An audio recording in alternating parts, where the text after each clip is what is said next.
और दूसरी रानी जो सुरुचि है उसके पुत्र का नाम है उत्तम। महाराज है उत्तानपाद। दोनों बालक धीरे धीरे बड़े हो रहे हैं। एक बार ध्रुव महाराज, देखिए सुनीति अपने पुत्र को तो अपने पिता के पास जाने देती है, अपने पुत्र की पूरी सुरक्षा करती है, लेकिन ध्रुव महाराज को घर में आने नहीं देती। एक बार महाराज उत्तानपाद बैठे हैं तो ध्रुव अपने पिता की गोद में जाने के लिए उत्सुक हुआ और पिताजी भी ध्रुव को गोद लेने के लिए उत्सुक हुए, लेकिन जो छोटी रानी है ना सुरुचि, उसने पकड़ के उतार दिया। तुम्हारा अधिकार नहीं है पिता की गोद में बैठने का। ध्रुव महाराज कहते हैं क्यों, ये मेरे पिताजी नहीं है? बोले तुम्हारे पिताजी तो हैं, लेकिन मैं तुम्हारी मां नहीं।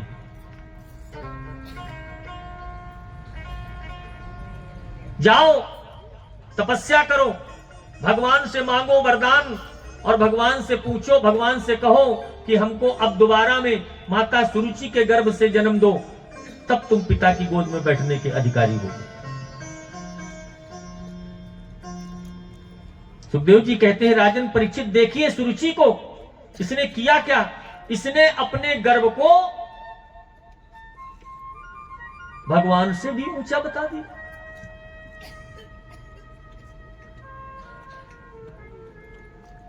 कहते हैं ध्रुव महाराज माता सुनीति के पास पहुंचते हैं। माता सुनीति से शिकायत करते हैं कि माता सुरुचि ने हमको उतार दिया। सुनीति माता कहती है बेटा क्रोध नहीं करते, क्योंकि हर समस्या की जड़ क्रोध है। क्रोध पाप कर मूल, मूल माने जड़। सबसे पहले पाप की शुरुआत क्रोध से होती है। कई लोगों को ऐसा ऐसा क्रोध करते देखा हमने कि रास्ते से चले जा रहे हैं, महाराज जी हाथ में दूध लिए हैं और एकदम से कहीं किसी ईंट की ठोकर लग गई और वो दूध थोड़ा सा छलक के उनके पात्र से जमीन पर गिर गया। अब उनको क्रोध आ गया, बोले यही गिरना चाहता है, ले गिर जाओ पूरा पूरा, यही गिरना चाहता है, क्रोध आ। अच्छा ये भी वही कोई बात हुई?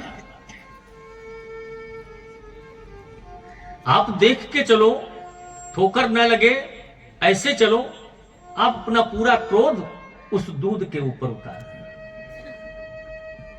ऐसे बहुत लोग हैं, हमने देखा है कई लोग ऐसे हैं। कोई काम कर रहे हैं और वो काम नहीं हो रहा, जबकि वो वस्तुएं निर्जीव है, उनसे इससे कोई मतलब नहीं, लेकिन उनके मन में लगा कि अच्छा तुम ऐसा ही करना चाहते हो, लो हो जाए।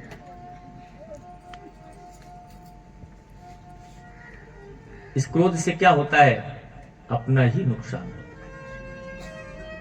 इसलिए क्रोध के लिए माता सुनीति ने अपने पुत्र ध्रुव को समझाया है और कहा जाओ बेटा, कोई मां ऐसा नहीं करती, लेकिन माता सुनीति ने किया, जाओ बेटा भगवान की तपस्या करो। 5 वर्ष के बालक ध्रुव हैं और भगवान की तपस्या के लिए निकल पड़े। लेकिन भगवान तभी मिलते हैं जब कोई सच्चा गुरु हो। जब तक गुरु आपको नहीं ठीक मिलेगा तब तक भगवान के दर्शन नहीं मिलेंगे, क्योंकि सही रास्ता तो कोई जानता ही नहीं। जो सही रास्ता जानता है वही गुरु। गु माने अंधकार और रू माने प्रकाश की ओर। तो ध्रुव महाराज तो चले जा रहे हैं वन की ओर, लेकिन अभी तक इनको गुरु कोई नहीं मिला। अब ध्रुव महाराज चले जा रहे हैं, कहां जाए। जैसे ही आगे बढ़े तो उनको मिल गए। कौन? श्रीमन नारायण नारायण नारायण, श्रीमन नारायण नारायण नारायण, श्रीमन नारायण नारायण नारायण, श्रीमन नारायण नारायण नारायण, भजमन नारायण नारायण नारायण, भजमन नारायण नारायण नारायण, श्रीमन नारायण नारायण नारायण,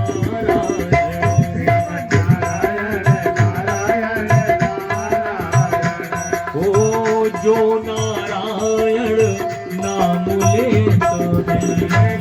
नारायण नाम लेत है। पाप होत सब छारायण, पाप होत सब नारायण। भज भज नारायण नारायण नारायण,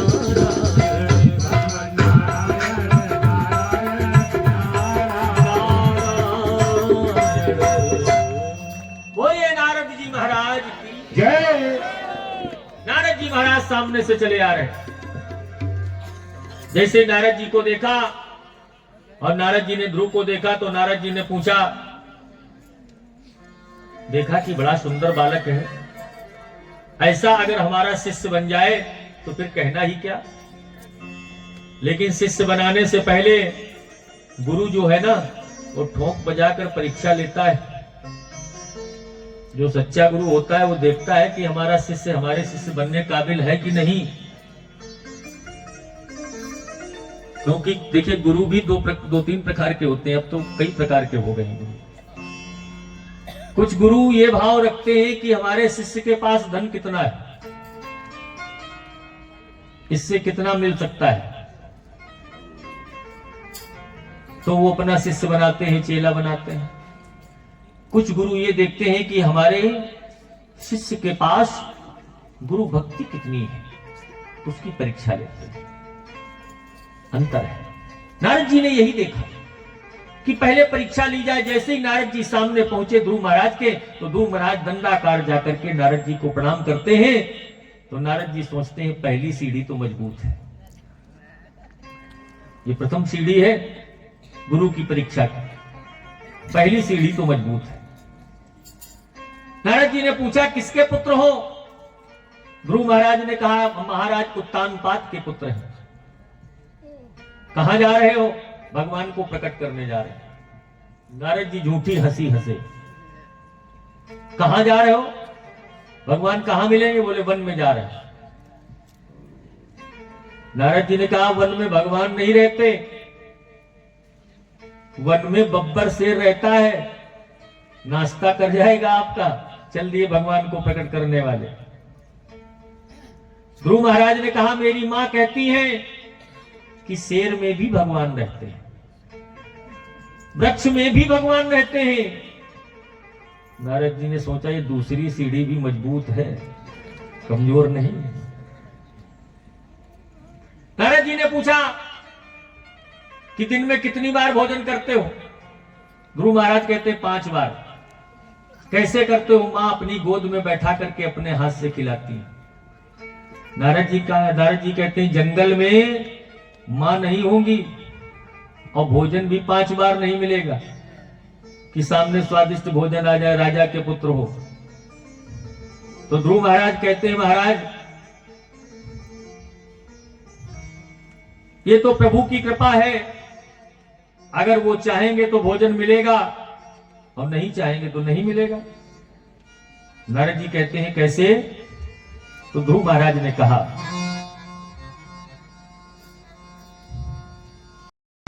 तब दूध दियो, अब दांत दिए तो वो दूध भी दई है। जल में थल में पशु पक्षिन में सबकी सुधि लेत वो मेरी भी सुनी है। कि जान को देत अजान को देत, जहान को देत वो तुमको भी दई है। और रे मन मूरख सोच करे कुछ, सोच करे कछु हाथ न आई है। नारद जी ने कहा तीसरी वाली भी बिल्कुल फिट है कि भगवान सबको देते हैं। किसको किसको? अरे जल चर थल चर नभ चर नाना, जल चर थल चर नभ चर नाना, जल चर थल चर नभ चर नाना, जल चर थल चर नभ चर नाना। जड़ चेतन जीव जाना, जड़ चेतन जीव जाना।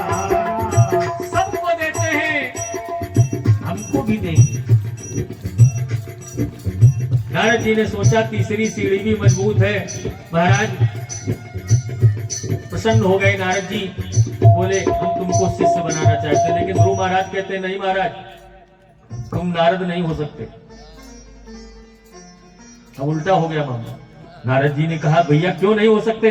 बोले नारद जी ऐसे थोड़ी ना है, नारद जी ऐसा कह ही नहीं सकते हैं कि जंगल में भगवान नहीं। नारद जी कहते नहीं बेटा, मैं तो आपकी परीक्षा ले रहा था। दौड़कर हृदय से लगा लिया है नारद जी ने गुरु महाराज को, और वहीं पर तिलक लगा करके कान में गुरु मंत्र दे दिया। जाओ गुरु मंत्र जपो, भगवान अवश्य मिलेंगे, क्योंकि नारद मिले हैं तो भगवान अवश्य मिलेंगे। नारदो देव दर्शना, मंत्र दे दिया, ओम नमो भगवते वासुदेवाय, मंत्र का जाप करो। गुरु महाराज आगे बढ़कर यमुना में स्नान करके आचमन किया, एकांत स्थान में गंगा जी में स्नान करके एकांत स्थान में जाकर के खड़े हो गए। आज भी हमारे कानपुर के पास ब्रह्मावर्त एक स्थान है गंगा जी के पावन तट पर, वहां पर ब्रह्मा जी की खूंटी है, सोने की खूंटी है, लेकिन आज तक कभी किसी चोर की हिम्मत नहीं कि उसको चुरा ले, और ऐसे खुले में है कुंड में। प्रत्येक साल बरसात होती है और अगर वो कुंड वो जो खूंटी है वो कभी नहीं डूबती है गंगा जी के किनारे, लेकिन चाहे इतनी बाढ़ बरसात हो जाए वो खूंटी नहीं डूबती। और कहते हैं जिस दिन वो खूंटी डूब जाएगी तो प्रलय हो जाएगी। वहीं बिठूर के पास ही, ब्रह्मावर्त बिठूर के पास ही, वहीं पर वाल्मीकि जी का आश्रम है। लौकुश की जन्म स्थली है हमारे कानपुर में ही गंगा जी के तट पर, और वहां आज भी वो अक्षय वट है जिसमें लौकुश ने भगवान राम के अश्वमेध वाले घोड़े को बांधा था। अब वो इतना बड़ा वृक्ष हो गया है अक्षय वट कि उस वट वृक्ष के तने के नीचे एक कमरा जैसा बन गया है। उसमें बरसात में पानी नहीं जाता, उसमें चारपाई डाल के आप सो सकते हैं, इतना विशाल वो वट वृक्ष है। वही वाल्मीकि जी का आश्रम है, सीता जी का आश्रम है, और वहीं से कुछ दूर पर एक स्थान है जिसको ध्रुव टीला के नाम से जानते हैं। ध्रुव जी का टीला है जहां पर ध्रुव महाराज ने तपस्या की। गंगा जी को स्नान करके ध्रुव महाराज तपस्या करते हैं। ओम नमो भगवते वासुदेवाय का जाप चल रहा है। ध्रुव महाराज के भजन का पहला महीना शुरू हुआ, 3 दिन तक कुछ नहीं खाते हैं। आप इधर हो जाओ थोड़ा सा। 3 दिन तक कुछ। ध्रुव जी के भजन का दूसरा महीना शुरू हुआ, 6 दिन तक कुछ नहीं खाते हैं, और 6वें दिन शाम को थोड़े से वृक्षों के पत्ते तोड़ के खा लेते हैं। ध्रुव महाराज का जैसे ही तीसरा महीना प्रारंभ हुआ, ध्रुव महाराज ने 12 दिन तक कुछ नहीं खाया, 12वें दिन थोड़ा सा जल पी के रह जाते हैं। ध्रुव महाराज का जैसे ही चौथा महीना शुरू हुआ, ध्रुव महाराज ने 24 दिन तक कुछ नहीं खाया, 24वें दिन थोड़ी सी हवा खा के रह जाते हैं। और जैसे ही ध्रुव महाराज के भजन का 5वां महीना प्रारंभ हुआ, अखंड महीना शुरू हो गया, ध्रुव महाराज ने अपने श्वास रंध्र को ही रोक लिया। और कहते हैं जैसे ही ध्रुव महाराज ने ब्रह्मरंध्र को रोक लिया, अपनी श्वासों को रोक लिया, तो समस्त संसार के देवी देवताओं के प्राण अपने आप अवरुद्ध होने लगे। एक पैर पर खड़े हैं ध्रुव जी महाराज। ध्रुव जी महाराज ने अपनी जैसे ही श्वास को रोक दिया है, समस्त देवताओं के प्राणवायु को रोक दिया। भगवान, सभी देवता दौड़े दौड़े भागे, भगवान के पास आए, भगवान से विनती की, प्रभु हमारे प्राण अवरुद्ध हो रहे हैं, क्या कारण है? भगवान कहते हैं तुम परेशान न हो, मेरा एक भक्त है जो अखंड तपस्या कर रहा है, हम अभी जाते हैं, उसको दर्शन देते हैं, और जैसे ही दर्शन देंगे वैसे ही आप सब ठीक हो जाएंगे। भगवान नारायण गरुड़ पर सवार होकर के ध्रुव महाराज के सामने आते हैं। देखिए ध्रुव महाराज की आंखें बंद हैं, आंखें बंद हैं, लेकिन भगवान जैसे ही सामने आए, तो बंद आंखों में ही ध्रुव महाराज को दर्शन हो रहे हैं भगवान के, बंद आंखों से। चतुर्भुज रूप में नारायण गरुड़ की सवारी है। भगवान नारायण बैजंती माला धारण किए हुए, श्याम वर्ण सुंदर सी आकृति, वो छवि जो कल्पना की थी उन्होंने, वो छवि उनकी आंखों के सामने खड़ी। भगवान के सुंदर सी झांकी का अवलोकन करते हैं, दर्शन करते हैं ध्रुव महाराज। उसके बाद नेत्र खुलते हैं और नेत्र खुलते ही बड़ी देर तक दोनों एक दूसरे को देखते रहते हैं। न भक्त कुछ कह पा रहा, न भगवान कुछ कह पा रहे। ऐसी स्थिति हो गई दोनों की कि न भक्त के मुख से कुछ निकल रहा, न भगवान के मुख से कुछ निकल। भगवान ने देखा ध्रुव महाराज विनती तो करना चाहते हैं, लेकिन ध्रुव महाराज सोच रहे हैं हमने अभी पढ़ाई नहीं की, किस भाषा में, कैसी भाषा में, किस तरह से स्तुति करूं भगवान। हमें तो स्तुति करना भी नहीं आता। कहते हैं भगवान ने अपने शंख को ध्रुव महाराज के कपोलों से, गालों से जैसे ही स्पर्श कराया है, संपूर्ण वेदों का ज्ञान ध्रुव महाराज को अपने आप।